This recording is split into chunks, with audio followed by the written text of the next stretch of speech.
청춘이다의 저자 김남도 교수가 매년 출간하는 책입니다. 원래 김남도 교수가 그 소비자 경제학 교수죠. 이분이 작년에 2015년도 우리나라에 뜬 상품을 열거를 했어요.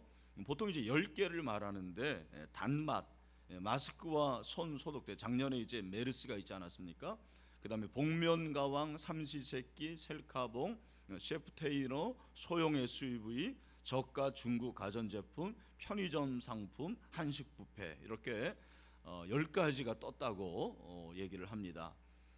그렇다면 좀 늦은 감이 있지만 제가 이 책을 늦게 소개를 했을 뿐이지 일찍 출간이 됐습니다. 2016년도의 트렌드가 뭔가 다 말씀드리기는 뭐하고 몇 가지 말씀드리면 B급 상품이 뜬다라는 거예요. 그래서 우리가 아는 대로 다이소 이 일부는 이제 녹음이 안 되니까 괜찮겠죠. 다이소라든지 그런 B급 상품이 많이 뜬다라는 거죠. 또 하나가 이제 나 혼자 노는 트렌드가 있다라는 거죠. 실제로 그렇게 혼자 밥을 먹는 뭐라고 그러죠? 혼밥죠. 또 우리하고는 별로 상관이 없지만 혼술 쪽도 있어요. 혼자 술 마시는 사람. 여러분 가운데 그런 분들이 없게 되기를 축원합니다. 네. 그리고 이제는 방송도 1인 방송 시대가 됐다라는 거예요. 1인 미디어 시대. 여러분 아시겠지만 우리나라에도 아프리카라는 방송 1인 방송으로 해서 뜨는 사람들이 있고, 실제로 2015년도에 스웨덴에 퓨티파이라는 젊은인 25살인데 유튜브 스타라고 그래요. 6천만 명의 구독자를 보유하고 있다라는 거예요. 혼자 그렇게 녹화를 해가지고 올리는데 6천만 명이 본다라는 것입니다. 여러분, 우리 시대가 이렇게 점점 개인주의로 흘러가고 있는 것이 아닌가, 그런 생각이 들어요. 그 속도가 굉장히 빠른 거예요. 이제는 혼자 놀고 혼자 밥 먹고 또 혼자 술 마시고 여행도 혼자 가고 영화도 혼자 보고 이런 사람들이 많아지는 거예요. 저는 한국교회 성도들의 어떤 영성의 색깔은 굉장히 개인주의적이라고 생각을 해요. 영성의 색깔이 있을까마는, 만약에 색깔이 있다고 하면 특별히 우리 보수교단들, 이 보수교단의 성도들은 극히 개인주의적인 그런 영성을 가지고 있습니다. 이게 나쁜 게 아니죠. 좋은 거예요. 어쩌면은 나와 하나님과의 관계. 그래서 내가 열심히 새벽기도 하고 또 철야기도 합니다. 금식기도 합니다. 그리고 큐티도 하고 말씀도 읽고 또 책도 읽고 세미나도 듣고 해서 나의 영성을 점점점 깊이 하는 거예요. 그러나 이것이 개인주의적인 영성으로 끝날 때가 많아요.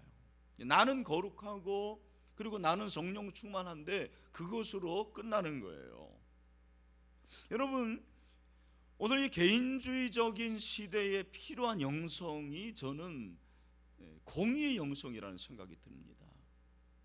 여러분, 공의의 영성이라는, 글쎄 이 단어가 있는 줄은 모르겠지만 저는 그냥 공의의 영성이라는 생각을 해봤습니다. 공의의 영성이 무엇입니까? 나와 하나님과의 개인적인 관계를 넘어서 세상을 바라보는 거죠. 그래서 이 시대에, 이 사회에 정의를 추구하는 거예요. 우리가 불의를 발견하고 그 불의에 대해서 기도하는 거죠. 그리고 때로는 불의에 대해서 정면 대항할 수도 있는 거예요. 동성애라든지 이런 잘못된 것들에 대해서는 우리가 우리의 의견을 표출할 수가 있어야 되는 거죠. 제가 최근에 이 소선지서를 읽으면서 다시 한번 이 사실을 깨달았습니다. 소선지서를 읽어보면 계속해서 반복되는 단어가 있습니다. 그게 뭔지 아십니까? 공의라는 단어예요. 공의. 한번 따라합시다. 공의. 불의한 시대죠. 선지시대가 불의한 시대인데 그 불의한 시대일수록 하나님은 뭐를 원하시는 거예요? 공의를 원하신다는 거예요. 실제로 우리가 사는 이 사회는 죄로 가득합니다. 영적으로 어둡습니다. 점점점 타락한 시대가 되고 있습니다. 뉴스를 보십시오. 정말 뉴스가 보기 싫어요. 왜? 10개를 만약에 뉴스 한다면 그 10개의 뉴스 중에 9개는 나쁜 뉴스예요. 보기 싫은 뉴스입니다. 그렇다면 우리는 그런 뉴스를 보면서 이 세상은 참 더럽구나, 이 세상은 타락하구나, 이 더러운 세상하고 우리는 세상을 떠나는 게 성경이 우리에게 말하는 게 아니라는 거죠. 하나님께서 우리에게 말하시는 것이 무엇입니까? 공의라는 거예요. 공의를 추구하라는 거죠. 그래서 아모스 5장 24절에 보면 유명한 말씀이 있죠. 우리 다 같이 한번 읽어보죠. 시작. 오직 정의를 물같이, 공의를 마르지 않는 뭐처럼요? 강같이. 뭐처럼? 강같이 흐르게 할지. 그냥 쫄쫄쫄 흐르는 수돗물, 시냇물이 아니라 강같이 흐르게 할지어다. 그것이 그리스도인의 사명이라는 것입니다. 그래서 성경을 보면 하나님은 항상 세상에 관심을 가지고 있어요. 교회에만 관심을 갖는 게 아니고 세상에 관심을 가지고 있습니다. 왜? 그들이 구원받아야 되니까, 그들이 의로워져야 되니까. 그리스도인에게 요구하는 것들 중에 하나가 바로 공의고요. 공의를 행하라는 거죠. 오늘 이 본문에 공의의 영성을 갖고 공의를 행한 한 사람이 나옵니다. 바로 세례 요한입니다. 1절에 보면 그때 분봉왕 헤롯이 예수의 소문을 듣고 그랬습니다. 여러분, 여기 그 분봉왕이라는 것은 어떤 말이냐면 한 지역에 다스리는 자가 4명인데 그 중에 1명이라는 거예요. 그래서 헤롯은 이제 나중에 말씀드리겠지만 헤롯 대제의 아들이고 주로 갈릴리 지역을 다스리는 하나의 일개 왕의 왕, 지역의 왕입니다. 그런데 분봉왕 헤롯이 예수의 소문을 들었다. 그 말은 여기 이 예수의 소문이라는 건 뭘 말할까요? 예수님의 인기를 말하는 거죠. 예수님의 인기가 점점점 확산이 되는 거예요. 그 말은 예수님의 사역이 성공적이었다는 거겠죠. 예수님의 사역이 성공적이어서 예수님의 소문을 헤롯이 들은 거예요. 소문이 무서운 거죠. 그 소문을 들었을 때 헤롯의 반응이 무엇입니까? 2절에 보니까 그 신하들에게 이르되 이는 세례 요한이라 그가 죽은 자 가운데서 살아났으니 그러므로 이런 능력이 그 속에서 역사하는도다 하더라. 여러분, 우리가 이제 2절 말씀을 생각하지 않고 헤롯이 예수님의 소문을 들었을 때 마음이 편했을까요? 불편했을까요? 마음이 불편했을 거예요. 왜? 자기가 왕인데 그 갈릴리 지역에 예수님의 인기가 점점점 좋아지면 그게 자기 왕권에 대한 도전이 될 수도 있잖아요. 많은 사람들이 따르니까 당연히 불안해하는 거죠. 그것이 일반적인 정서입니다. 근데 성경은 헤롯이 예수님의 소문을 들었을 때 불편한 이유를 다른 데서 찾고 있어요. 그 불편한 이유가 뭐냐면 세례 요한을 갑자기 끄집어내는 거예요. 여러분들이 마치 드라마를 보면 그 드라마가 현재인데 갑자기 씬이 바뀌면서 과거로 이렇게 흐르잖아요. 바로 그런 식이에요. 제가 볼 때는 헤롯이 예수님의 소문을 들었어요. 왕이시여, 지금 예수라는 사람이 갈릴리에서 엄청난 인기를 끌고 있습니다. 조심하셔야 되겠습니다.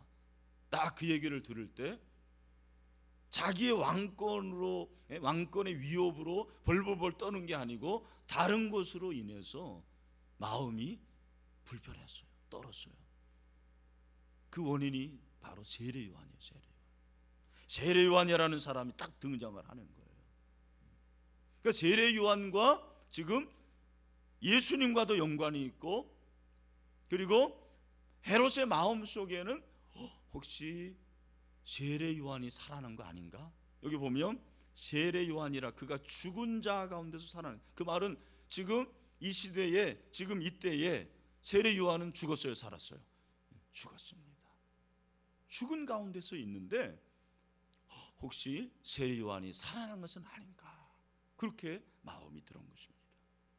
여러분, 왜 헤롯이 이렇게 세례 요한 때문에 잠에서 벌떡 깰 정도로 그렇게 노이로제가 걸렸을까 사연이 있겠죠. 그래서 그 사연을 이제 3절부터 설명을 하는 거겠죠. 전에 헤롯이 그 동생 빌립의 아내 헤로디아의 일로 요한을 잡아 결박하여 옥에 가두었으니, 그렇게 말하고 있습니다.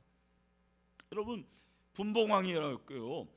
그 말은 사실 예수님을 죽이려 했던, 예수님이 어렸을 때 동방박사가 찾아왔고 베들레헴의 2살 아래 사내 아들을 다 죽이게 한 왕은 헤롯 대제예요. 그래서 우리말 성경은 그냥 헤롯이라고 돼 있지만 헤롯 더 그레이트, 그래서 헤롯 대제가 그 사람이고, 헤롯 대제의 아들이 있었습니다. 아들이 3명이었는데 그 아들이 분할해 가지고 그 지역을 다스렸습니다. 그래서 그 통치했던 지역의 지배권을 받게 되는데 그 중에 한 사람이 빌립이었어요. 헤롯 빌립. 물론 배는 달랐어요. 그 말은 이복 형제라는 말이죠. 이복 형제였지만 헤롯 빌립과, 그리고 오늘 본문에 나오는 헤롯은 헤롯 안티파스예요. 헤롯 안티파스와 헤롯 빌립은 이복 형제입니다. 이복 형제였는데 이 헤롯 안티파스는 갈릴리 지역을 다스리던 왕이었습니다. 헤롯 안티파스는 역사를 보면 요세비스 그 책을 보면 나바티안의 왕의 딸 아리타와 결혼을 했습니다. 그리고 아마 부부관계가 별로 좋지 않았던 것 같아요. 그래서 헤롯 안티파스가 한 번은 예루살렘을 방문했는데 거기서 헤롯 빌립의 아내 헤로디아를 만났어요. 그런데 두 사람이 눈이 쫙 맞은 거예요. 그 일로 인해서 예루살렘에서 밀정을 이제 서로 통하게 되는 거죠. 그리고 헤롯 안티파스가 로마 여행을 마치고 돌아와서 자기 아내하고 이혼을 해요. 이혼을 하고는 헤로디아와 결혼을 하는 거예요. 그러니까 이복 형제의 아내와 결혼을 하는 거죠. 이게 불법이죠. 불입니다. 근데 여러분 생각해 보십시오. 그 당시에 당신이 잘못했습니다, 왕이 잘못했습니다라고 말할 수 있는 그런 강 큰 사람이 어디 있겠습니까? 한 사람도 말을 못하는 거예요. 다 함구하고 있습니다. 그러나 속으로는 야, 저 나쁜 놈, 그렇게 생각했을 거 아닙니까? 바로 이때 그 누구도 일어나지 않았는데, 누구도 말 못하는데 한 사람이 분연히 일어나서 헤롯 왕의 잘못을 지적한 거예요. 그 사람이 누구라고요? 바로 세례 요한. 세례 요한이 그렇게 했어요. 그래서 4절에 보면 3절부터 전에 헤롯이 그 동생 빌립의 아내 헤로디아의 일로 요한을 잡아 결박하여 옥에 가두었다고 그랬어요. 왜냐하면 그 이유가, 이는 요한이 헤롯에게 말하되 당신이 그 여자를 차지한 것이 옳지 않다 하였습니다. 우리말 성경은 굉장히 이게 아주 굉장히 신사적으로 표현을 했어요. 그러나 여기 옳지 않다 하였다라는 것이 어떤 의미냐면 비난했다라는 말이에요. 당신 잘못했어, 당신 나쁜 사람이야, 그렇게 왕에게 비난을 한 거예요. 여러분, 그 얘기를 들었을 때 헤롯의 마음이 어땠을까요? 아, 내가 잘못했구나, 회개해야지, 그랬을까요? 인간이 그렇지 않습니다. 아니, 이놈 나쁜 놈이네, 이거 괘씸한 놈이네, 내가 너 죽여야 되겠지. 죽이고 싶은 마음이 있었어요. 그러나 죽이지 못했어요. 이유가 뭐냐면 5절을 보니까 헤롯이 요한을 죽이려 하되 무리가 그를 누구로 여기는 거예요? 선지자로.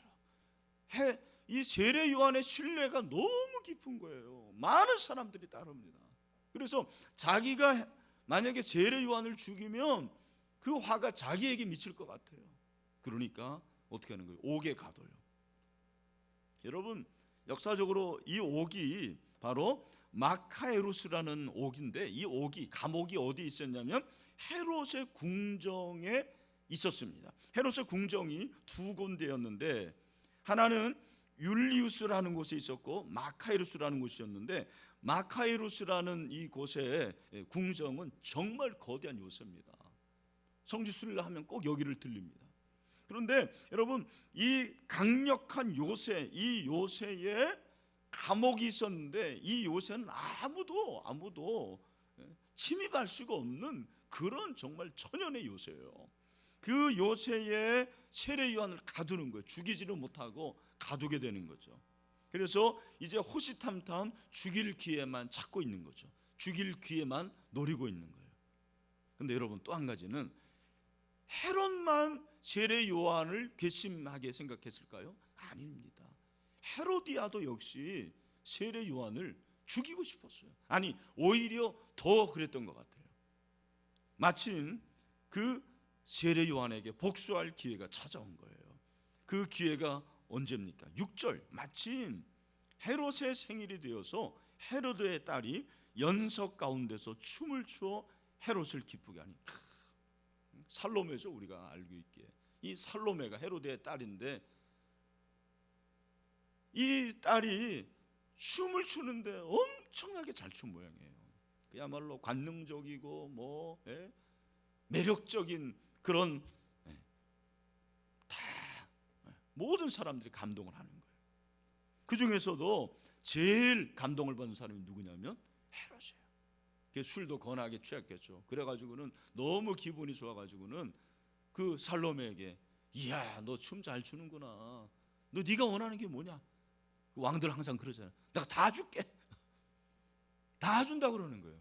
그런데 이미 그 살로메는 헤로디아 엄마의 사주를 받고 춤을 춘 거예요. 얼마나 말을 잘 듣는지 몰라요. 요즘에 우리 아이들도 진짜 엄마의 말을 잘 들어요. 제가 최근에 어떤 얘기 들어보니까 어떤 학교에서 착한 어린아이를 뽑는데 2표 받은 애가 착한 어린이가 됐대요. 이유가 뭐냐면 엄마가 다 그러는 거, 집에서 야, 너는 무조건 1등 해야 돼. 그러니까 이름을 쓰는데 다 지 이름 쓰는, 근데 한 사람만 자기 이름, 다른 이름 써서, 그래서 2표 받은 애가 된 거예요. 이 살로메도 막 엄마 말을 너무 잘 들어요. 그래가지고 뭐라고 얘기하냐면 7절, 헤롯이 맹세로 그에게 무엇인지 달라는 대로 주겠다고 약속하거늘 그가 제 어머니의 시킴을 듣고, 그랬잖아요.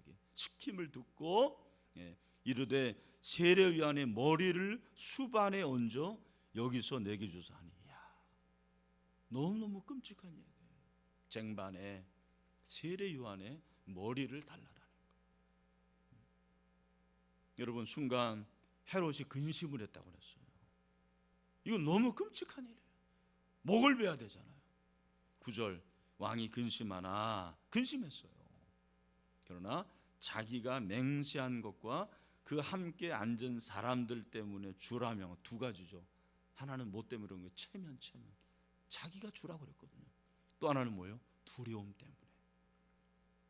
거기 앉은 사람들이 뭐라고 그러겠느냐라는 거죠. 그 여론의 두려움 때문에 어떻게 해요? 죽이라고 하는 거예요.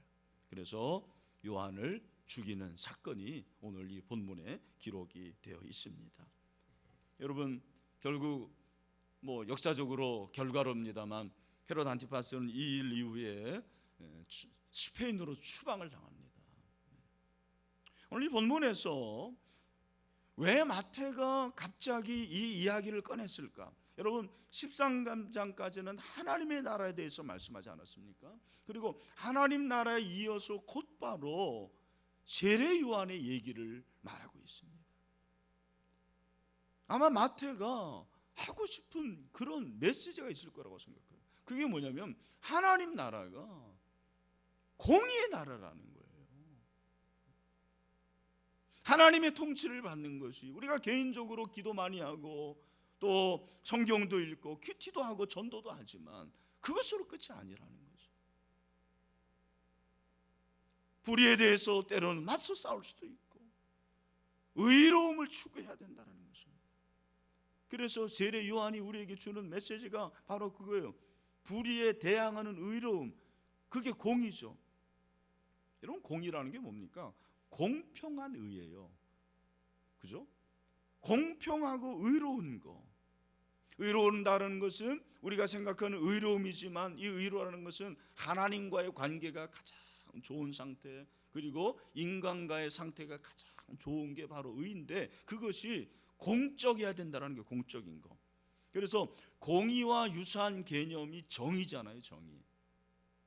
본래 히브리어에서 공의는 체다카예요. 그리고 정의라는 것은 미슈파트인데 구분하기가 어려워요. 그러나 제 개인적으로는 정의는 개인에게 주어지는 의의 개념이 아닌가. 공의라는 건 달라요. 공의라는 것은 정의보다 더 높은 수준이에요. 공적인 의로움. 그래서 내가 내 개인의 의로움을 지키는 것도 중요하지만 이 사회의 의를 내가 어떻게 지키느냐, 이 사회의 의에 관심을 가지라는 거죠. 그래서 여러분, 성경을 보면 공의가 굉장히 많이 나와요. 먼저 하나님의 보좌가, 기초가 공의라고 말하고 있죠. 우리 시편 89편 14절을 같이 한번 보도록 하겠습니다. 시작. 의와 공의가 주의 보좌의 기초라. 인자와 진실함이 주 앞에 있나이다. 아멘. 그리고 예수님이 이 세상에 오셨는데 예수님이 오신 것도 의로 오신 거예요. 그건 공의로 오신 거죠. 이사야서 32장 1절을 보니까 보라, 장차 한 왕이 공의로 통치할 것이요 방백들이 정의로 다스릴 것이며, 예수님의 오신 메시아를 예언했습니다. 그런데 그가 뭘로 온다고요? 공의로 와서 공의로 통치한다라는 거예요. 여러분, 우리가 공의의 영성을 갖는 것은 나를 위한 게 아니고 사실은 이것은 하나님의 명령이고 하나님 나라를 위한 거예요. 하나님이 우리에게 공의를 행하라고 명령하는 이유가 있습니다. 이유가 뭐냐면 하나님이 공의로운 분이기 때문에 그렇습니다. 욥기 34장 12절에 보니까 그렇게 말씀하고 있죠. 우리 같이 한번 읽읍시다. 시작. 진실로 하나님은 악을 행하지 아니하시며 전능자는 공의를 굽히지 아니하십니다. 하나님이 공의의 하나님이에요. 그래서 그 공의의 하나님은 공의를 사랑하세요. 그래서 그 사랑받는 우리 자녀들이 공의를 행하기를 누구보다도 기뻐하시는 거예요. 시편 37편 28절 뭐라고 그랬습니까? 우리 또 읽겠습니다. 시작. 여호와께서 정의를 사랑하시고 그의 성도를 버리지 아니하심이로다. 아멘. 하나님의 공의로우심, 그 하나님의 공의로우심의 절정이 뭐예요? 저는 그것이 십자가라고 생각해요. 이 십자가라는 것은 우리가 생각할 때는 은혜고 구원의 표시지만 이 세상을 볼 때는 이것이 공의의 표시예요. 공의의 클라이막스가 십자가라는 거예요. 로마서 3장 25절에서 그렇게 우리에게 말씀하고 있는 거죠. 우리 다 같이 한번 읽겠습니다. 시작. 이 예수를 하나님이 그의 피로써 믿음으로 말미암는 화목제물로 세우셨으니 이는 하나님께서 길이 참으시는 중에 전에 지은 죄를 간구하심으로 자기의 의로우심을 나타내려 하십니다. 여러분, 만약에 공의로 했다면 우리 다 죽어요. 저도 죽고 여러분도 죽어요. 그러나 우리가 죽지 않고 예수님이 죽음으로 공의를 이룩한 거예요. 내가 한 게 아닙니다. 예수님이 하신 거예요. 여러분, 그 말은 우리가 이 세상에 살면서 십자가에 죽을 만큼 그렇게 의로워진다는 거죠. 공의의 사람들이 돼야 된다는 거예요. 그러나 안타깝게도 오늘 한국교회를 보면 자신의 영성에는 열심이지만 영성 개발을 위해서 노력을 합니다만 공의에 대해서는 별로 관심이 없습니다. 이 사회에 대해서 별로 관심이 없어요. 여러분들은 어떤지 모르겠지만 저에게도 그런 모습이 다분히 있죠. 그래서 저는 한번 생각해보죠. 설교를 준비하면서 왜 우리가 특별히 보수 교단의 이 성도들이 공의의 영성이 약할까? 제 나름대로 생각한 거예요. 첫 번째는 은혜의식에 대한 강박관념이라고 생각해요. 은혜의식에 대한 강박관념. 무슨 말입니까? 모든 것이 은혜여야 된다는 거예요. 은혜가 전부여야 된다는 것입니다. 제가 바로 그런 사람이에요. 여러분, 저도 잘못이 잘 눈에 띄는 그런 사람이에요. 그런데 그 잘못을 보았을 때 일례로 교회에 누가 잘못을 하고 교회에 어떠한 그 불의가 있다 그랬을 때 그걸 치리해야 되거든요. 여러분, 교회 표적 중에 하나가 치리예요. 온전한 교회는 말씀과 기도와 성례가 있어야 되고 그리고 항상 치리가 있어야 되거든요. 근데 여러분, 만약에 어떤 사람이 잘못했을 때 치리한다, 그럼 어떻게 되는 거예요? 교회가 시끄러워져요. 항상 상처받는 사람이 생기는 거예요. 그러니까 목사인 제 입장은 어떻습니까? 그냥 덮어주는 게 좋겠다. 그걸 은혜로 생각하는 거예요. 교회가 바로 서는 것보다 은혜가 우선이라는 생각이 강한 거예요. 그러니까 그 기저에는 은혜와 공의를 구분하는 거죠. 신앙과 공의를 별개의 것으로 생각하는 거예요. 그래서 그냥 불의를 덮어주고, 물론 그런 말도 있죠. 죄를 덮어라, 허물을 덮어라. 그러나 불의한 것을 드러내는 것만은 사실이거든요. 그거 해야 되거든요. 제가 참 이런 문제 때문에 늘 고민을 합니다. 근데 그 가운데서 얼마 전에 잠언을 읽는데 잠언 8장 그 8장 13절부터 16절에서 하나님께서 저에게 주시는 말씀이 있었습니다. 그게 뭐냐면 여호와를 경외하는 것을 악을 미워하는 것이래요. 악을 미워하는 거. 나는 교만과 거만과 악한 행실과 패역한 입을 미워하느니라. 내게는 계략과 참 지식이 있으며 나는 명철이라. 내게 능력이 있으므로 나로 말미암아 왕들이 치리하며 방백들이 공의를 세우며 나로 말미암아 재상과 존귀한 자 곧 모든 의로운 재판관들이 다스리니라. 이 말씀이 저에게 좀 도전이 됐어요. 하나님을 경외하는 것이 그냥 단지 말씀 읽고 내가 은혜 받고 예배 드리고 묵상하고 이것으로 끝나는 게 아니구나. 이 세상의 불의한 것에 대해서 때로는 말도 해야 되고 그런 것에 대해서 대적도 해야 되고 맞설 수 있는 그것이 하나님을 경외하는 것이라는 거죠. 그게 잘 안 돼요. 은혜의 강박관념. 또 하나 공의를 행하지 못하는 이유가 뭐냐면 솔직히 말하면 두려움 때문에 그렇습니다. 두려움이에요. 나에게 돌아올 비난이 무서운 거죠. 내가 손해를 받을 것 같습니다. 내가 욕을 먹는 거예요. 두려운 거예요. 헤롯이 그런 사람이었어요. 간이 작아요. 간이 더 커야 되는데 그렇다고 뭐 간 때문이야 그럴 수도 없는 거고. 네. 여러분 이렇게 자꾸 피하다 보면 결국 어떻게 되면 자살하게 되는 거예요. 여러분 자살하지 마세요. 최근에도 우리 사회의 지도층 인사들이 그렇게 자살을 하는데 그건 피하는 건 능사가 아니에요. 두려움의 극치가 자살이고 그건 어떠한 문제를 해결할 수 없습니다. 두려움 있는 게 두려워, 솔직히. 그런데 공의의 영성은 행함으로 나타납니다. 세례 요한이 그런 사람이죠. 그는 행함으로 나타냈습니다. 성경이 그에게 말해주는 거죠. 미가서 6장 8절 사람아 주께서 선한 것이 무엇임을 내게 보이셨나니 여호와께서 내게 구하시는 것은 오직 정의를 하며 인자를 사랑하며 겸손하게 내 하나님과 함께 행하는 것이 아니냐. 공의를 행하라는 것. 행함이 없는 공의는 진정한 공의가 아니에요. 실천이 없는 공의는 진정한 공의가 아니라는 거예요. 하나님 우리를 구원하신 목적, 여러분 그것이 구원의 은혜성이에요. 구원의 은혜성. 구원의 은혜성은 나의 행함과 상관이 없어요. 에베소서 2장 8절 9절의 말씀처럼 그 은혜를 인하여 믿음으로 말미암아 구원을 받았으니 이것이 행위에서 난 것이 아니라고 했어요.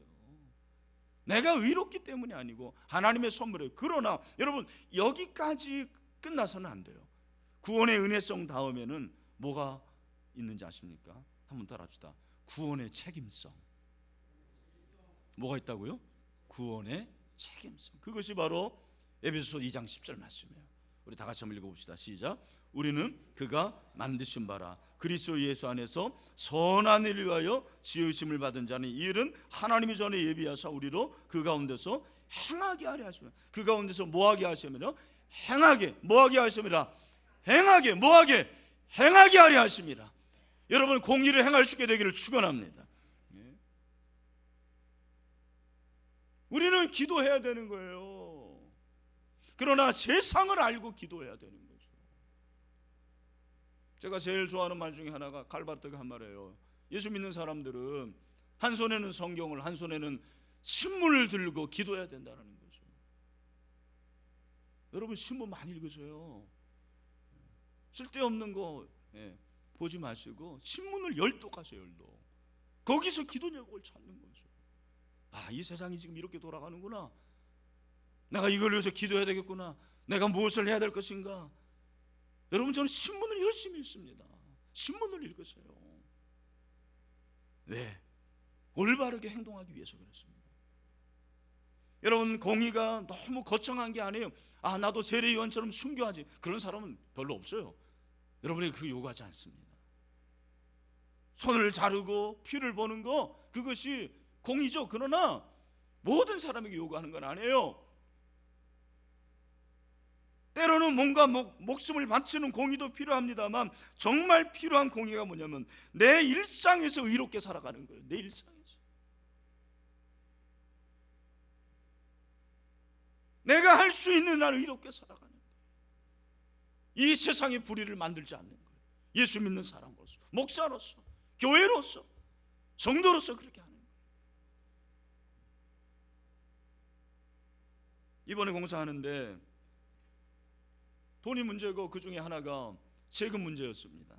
우리가 크게는 증축했고 비전 센터 지었는데 2번 다 우리는 세금 다 냈어요. 근데 이번에는 제 마음이 살짝 약해지더라고요.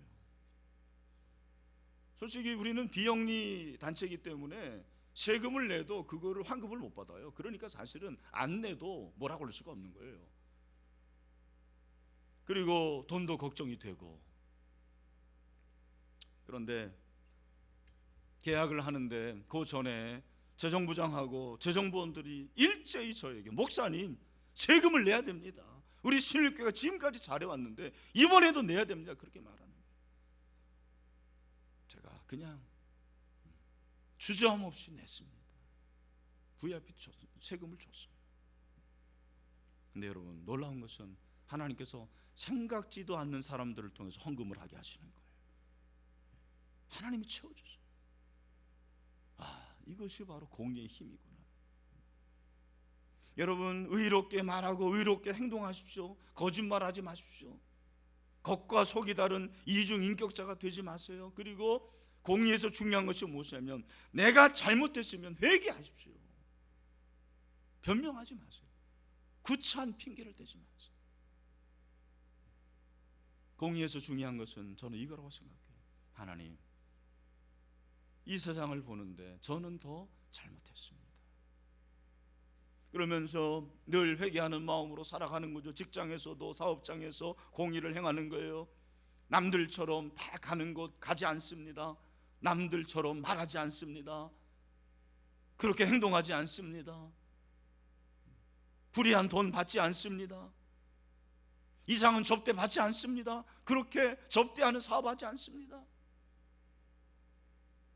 여러분 개인의 정의가 없이 어떻게 공의를 이룩할 수가 있겠습니까?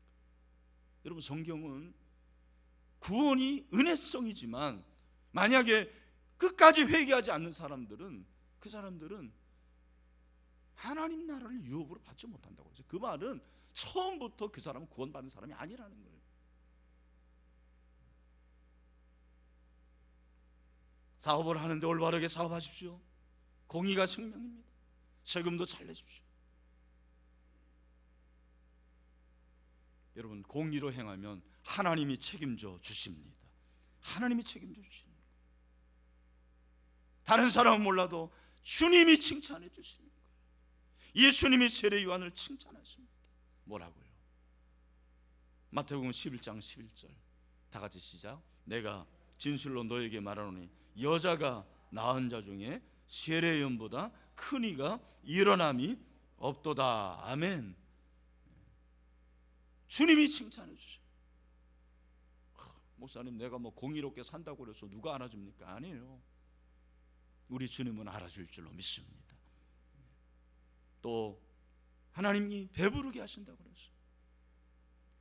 팔복에 있죠. 마태복음 5장 6절 우리 다 같이 한번 읽겠습니다. 시작. 의에 줄이고 목마른 자는 복이 있나니 그들이 배부를 것입니다. 여러분 공의로 살면 육체의 배는 고파요. 그럴 때가 많아요. 배부른 사람은 공의로 잘 행하지 않습니다. 그러나 육체의 배고픔, 하나님이 영으로 배부르게 하실 줄로 믿습니다. 배부른 인생이 되는 거예요. 그래서 늘 충만하고, 저 사람 어떻게 저렇게 기뻐할 수 있지? 어떻게 저렇게 감사할 수 있지? 늘 충만한 가운데 살아가는 거예요. 풍성한 가운데 살아가는 거예요. 이런 은혜가 넘치게 되기를 주님 이름으로 축원합니다. 말씀을 맺습니다. 헤롯과 세례요한은 극단적으로 대조가 되는 인물이에요. 헤롯은 이복 형제의 아내를 빼앗은 불의한 사람입니다. 죄책감으로 충만했습니다. 두려움으로 가득한 비겁한 사람입니다. 욕망으로 충만한 사람입니다. 세례요한은 아무도 알아주지 않았어요. 의로운 사람입니다. 용기에 귀한 사람입니다. 그는 공의의 영성을 가진 사람이에요. 당신은 헤롯 왕 같은 사람입니까? 세례요한 같은 사람입니까? 공의의 영성을 가진 그리스도인이 다 되기를 주님의 이름으로 축원합니다. 기도합시다.